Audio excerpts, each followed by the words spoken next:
A warm welcome to all our viewers. I'm your host Pratiksha Mishra and you're watching another episode of South Asia Focus. Let's begin the show. India is ushering in a new era of defence manufacturing, bold, indigenous and globally competitive. Under the visionary frameworks of Make in India and Self-Reliant India, the country is rapidly evolving from a traditional importer to a trusted global defence production hub. From precision-guided missiles to next-generation fighter jets, India is not just building for itself, it's building for the world. Here's how this transformation is taking shape. Take a look. With its eyes firmly set on self-reliance and global competitiveness, India's defence sector is undergoing a monumental transformation. The government's decisive push for indigenization is now translating into a tangible milestone. From next-generation fighter jets to precision strike missiles, India is steadily reducing its dependence on foreign imports and bolstering homegrown military capabilities.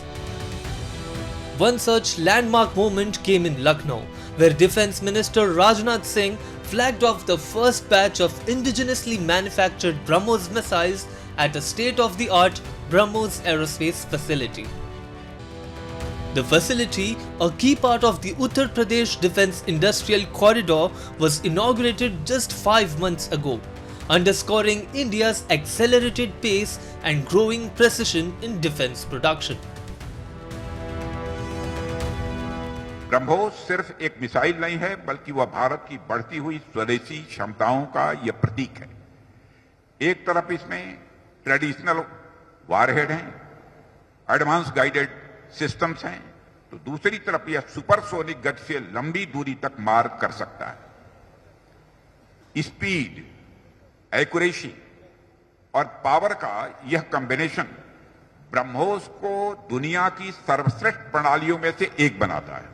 This rollout of BrahMos missiles clearly indicates that India is going to be building these missiles indigenously. Every year we are going to be ramping up the production lines and facilities of this missile, and obviously this is being done with the vision of self-reliance in defense production, as well as make in India and make for the world vision.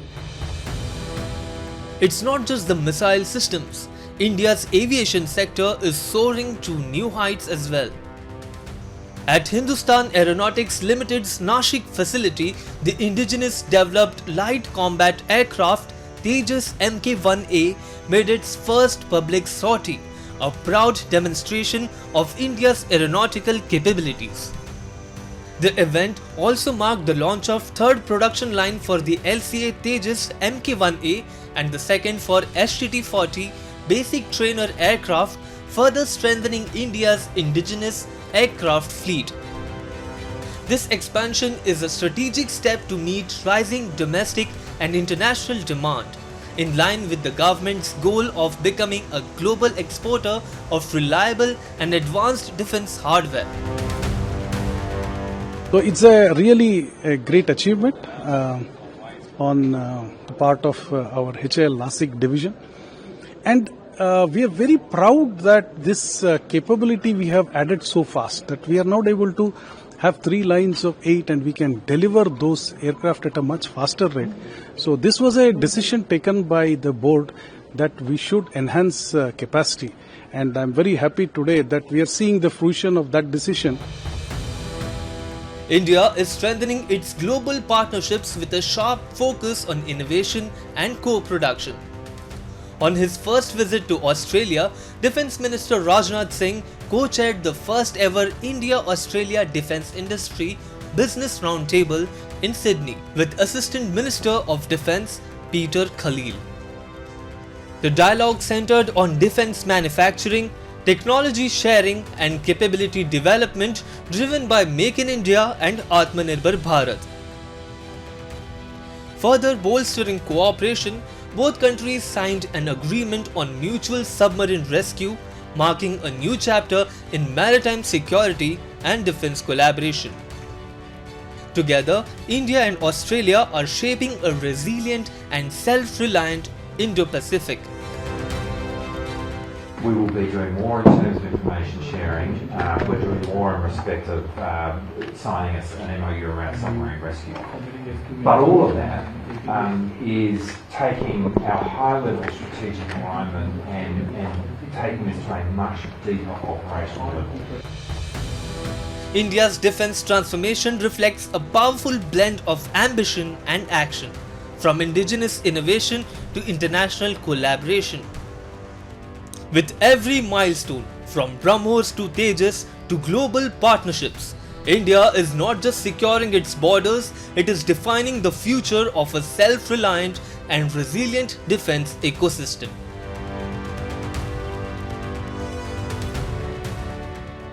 As temperatures drop and weather patterns change across Pakistan, the country's poor environmental management and weak governance are once again exposed. Lahore's air has become dangerously polluted, turning the city into a choking cloud of smog. It now ranks as the most polluted city in the world, a clear sign of Pakistan's failure to protect its people from the effects of years of corruption, carelessness and weak institutions. Across the world, as temperatures drop and weather patterns shift, countries prepare for seasonal environmental challenges, tightening regulations, warning citizens and reinforcing health measures. But in Pakistan, the story is one of denial and decay. Here, poor governance, corruption and years of neglect have turned a natural seasonal shift into a national health emergency. This week, Lahore, once called the City of Gardens, has been ranked the most polluted city in the world. A title that reflects not just dirty air, but the dirty reality of Pakistan's environmental mismanagement. तो ख्याल यही है कि जितने भी हॉस्पिटलों में जाएं, हॉस्पिटल में विजिट करें, यहाँ पर बहुत ज़्यादा इस टाइम बीमार हुए हैं। ये स्मोक की ही वजह से है। ये अभी तक हम भी पैनाडोल रख कर बैठे हैं। ये पैनाडोल की गोली है, ये हम रख कर देखें, अभी साथ साथ खा रहे हैं, इस्तेमाल कर रहे हैं, यूज़ कर रहे हैं। स्मोक इस टाइम हो ही बहुत ज़्यादा गई है। सुबह के टाइम ज़्यादा होती है और एक शाम के टाइम ज़्यादा होती है। According to global air quality monitors, Lahore's air quality index has hit a dangerous 274, pushing it far beyond safe limits. As winter sets in, heavy air traps pollutants close to the ground. Smoke from vehicles, emissions from unregulated factories, and dust from unchecked construction sites. Each year, Pakistan blames the weather, but experts say this is a self-inflicted disaster, a direct result of government failure, institutional corruption, and a lack of political will. बढ़ती smoke के मद्देनजर रखते हुए देखा जाए तो आजकल बहुत सी बीमारियां फैल रही हैं जिसमें ज़्यादातर आंखों का ज़्यादा इशू बन रहा है. Lahore's smog is more than a seasonal event. It's a mirror of Pakistan's dysfunction.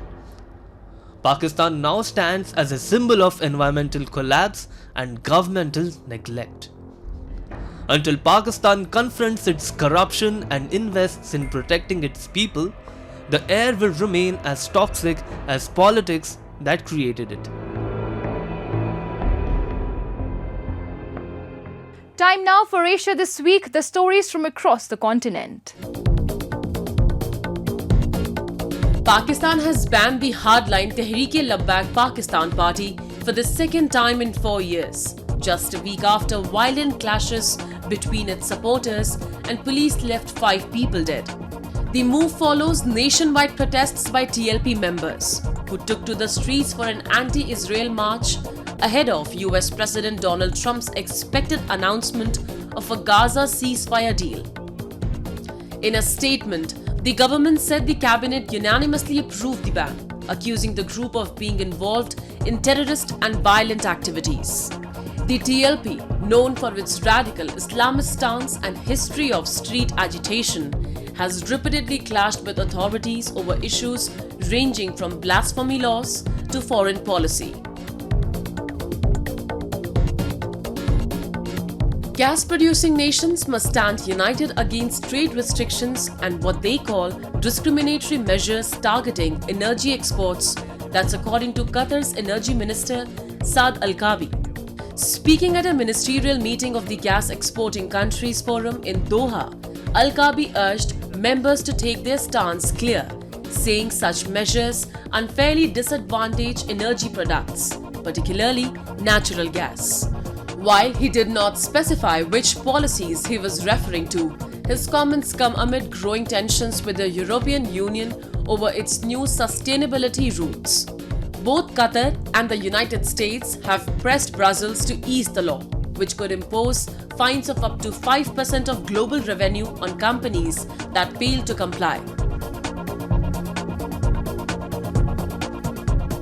North Korea said it successfully tested a new cutting-edge weapon system involving hypersonic projectiles on October 22nd as part of a defense program to enhance strategic deterrence against enemies. 2 hypersonic projectiles were launched from a region near the capital Pyongyang and hit a target inland in the country's northeast, state news agency KCNA reported on October 23rd. KCNA did not mention that North Korean leader Kim Jong-un was present for the test. North Korea has been developing hypersonic missiles that are designed to maneuver and evade the target's missile defenses. Moving on. The illegal and brutal occupation of Jammu and Kashmir by Pakistan remains one of the gravest violations of human rights in South Asia. This year also, on October 22nd, the anniversary of Pakistan's 1947 invasion, the darkest day in Kashmir's history, the United Kashmir People's National Party strongly condemned Pakistan's continued atrocities. These include the cold-blooded killings of peaceful protesters and demographic engineering in POJK and Gilgit-Baltistan.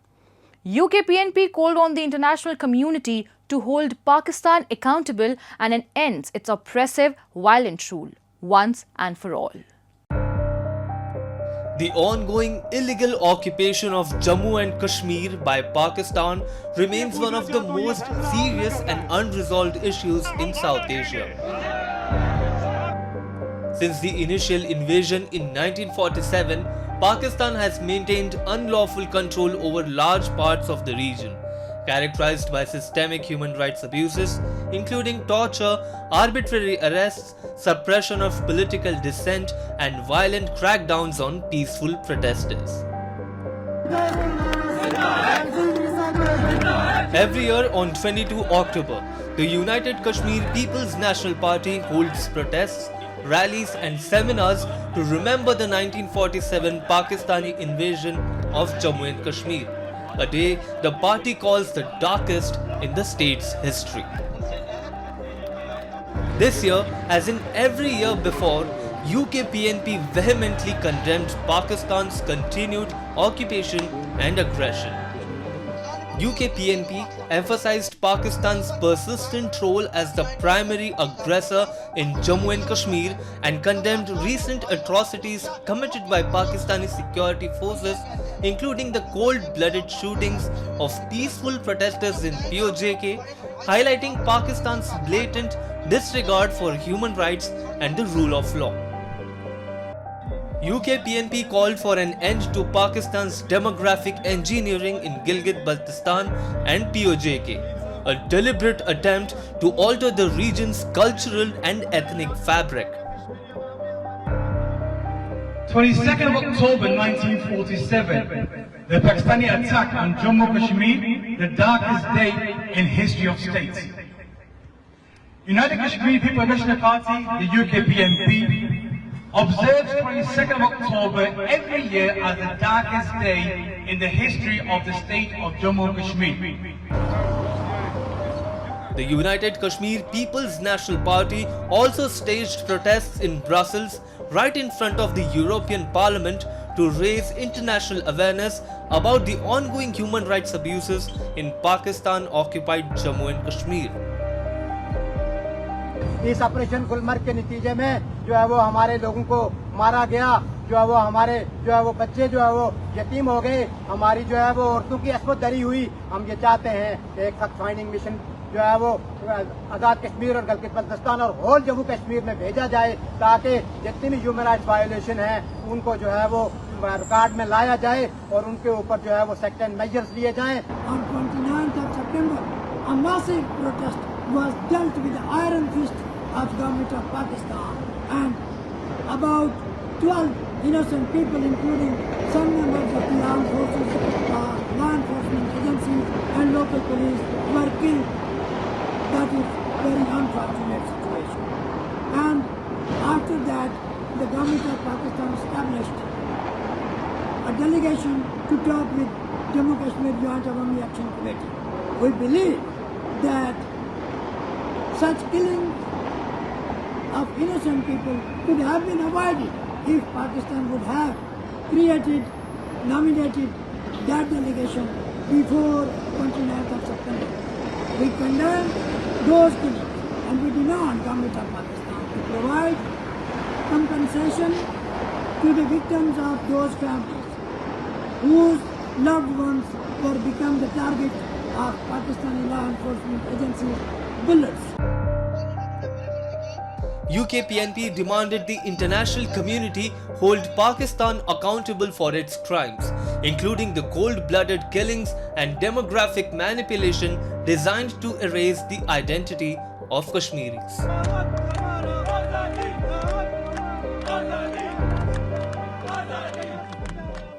And now let's move to a story from Mehsana district in India's Gujarat, where a teacher's innovation is transforming the way students learn. Deeptiben Joshi, a dedicated educator at Dholasan Primary School, is using creative social science riddles to make learning engaging and fun. Riding several kilometers each day to reach her school, her commitment and unique teaching method are inspiring students and fellow teachers alike. What began in one classroom is now influencing schools across Gujarat, showcasing the true impact of innovative teaching. In recent years, Gujarat's school education system has seen remarkable improvement, a result of dedicated government efforts and the unwavering commitment of teachers on the ground. Among these change makers is a passionate educator from Mehsana district who is going the extra mile to spark curiosity in her students. A single mother, Deeptiben, travels several kilometers each day on her Activa scooter to reach Dholasan Primary School, located in Jotana Taluka of Mehsana district, driven by a mission to make learning meaningful. Her innovative approach to teaching social science is changing the way her students learn. She has introduced an innovative idea by creating 246 social science puzzles for students of standards 6 to 8. These puzzles have sparked curiosity and have helped students increase students' knowledge. Her approach has encouraged students to become self-learners as they have started reading their textbooks independently to find answers. મારું innovation છે આજનું ઉખાણું. સામાજિક વિજ્ઞાન વિષયમાં વિદ્યાર્થીઓને રસ લેતા કરવા માટે મેં ધોરણ 6 થી 8ના દરેક એકમમાંથી સામાજિક વિજ્ઞાન વિષયના ઉખાણા તૈયાર કર્યા છે. દરરોજ એક ઉખાણું શાળાની અંદર ડિસ્પ્લે બોર્ડ પર મૂકવામાં આવે છે અને એ જ ઉખાણાને સોશિયલ મીડિયાના માધ્યમથી વિદ્યાર્થીઓ સુધી પહોંચાડવામાં આવે છે.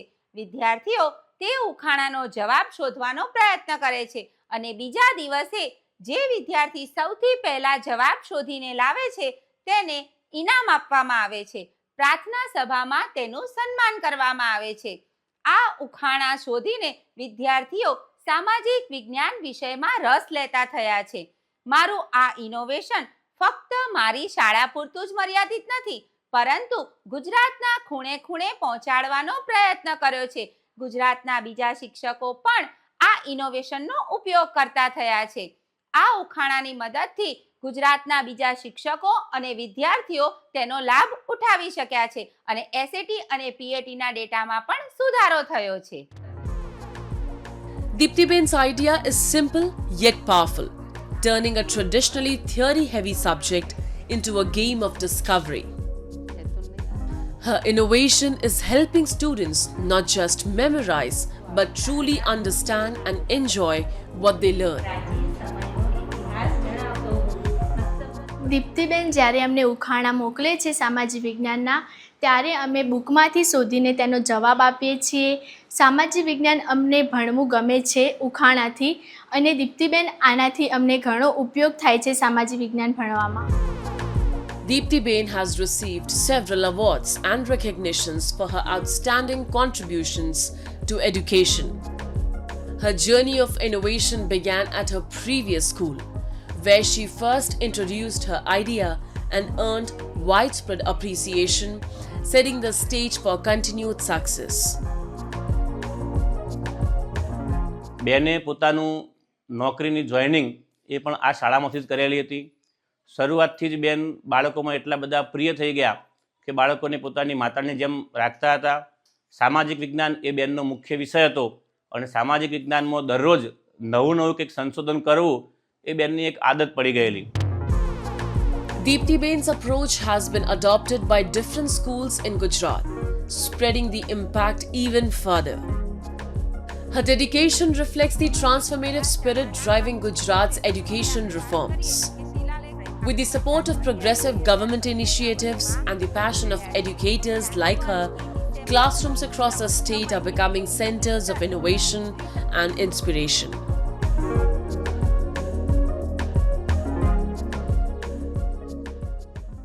Deeptiben's story is a shining example that dedication and creativity together can redefine the way our children learn. And with that, we come to the end of this week's episode. See you next week. Till then, goodbye and take care.